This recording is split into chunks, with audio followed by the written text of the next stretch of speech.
For this example, we're asked to find the domain of a radical function. We have f of x is equal to 3 times the quantity x plus 5 plus 7 times the quantity x minus 1. Now, whenever we have an even-indexed radical, such as a square root, we need to make sure that whatever we choose under the radical is greater than or equal to 0 so that it produces a real number. So first of all, we just need to look at our first radical, and then we'll look at the second one, and I'm going to use a number line to help us come up with our answer.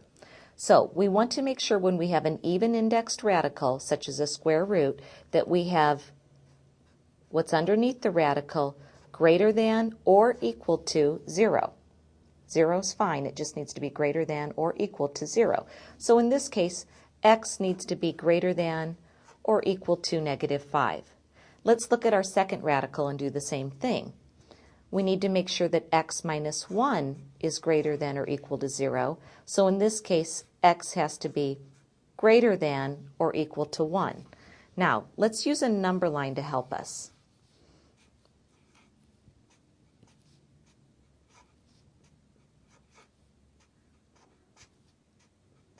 Okay, we have for our first piece of information, x has to be greater than or equal to -5. So on the number line, it would look like this. I should add a 1 right here.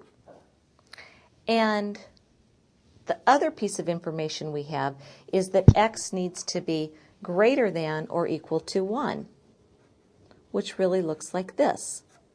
So, how do we write the domain for this function f of x? Well, we need to choose the values that are common to both domains. So it's really going to be the intersection of these two domains.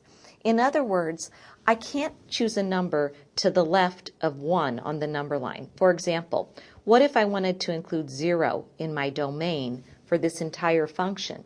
If I substitute 0 in for x, in the second radical, I'd get 0 minus 1. I would have a negative number underneath the radical, and that's not a real number. So I need to restrict my domain to the intersection of these two. So I really need to start from 1, and I can say that my domain is such that set of all x, such that x is greater than or equal to 1, or I could write it in interval notation from 1 to infinity.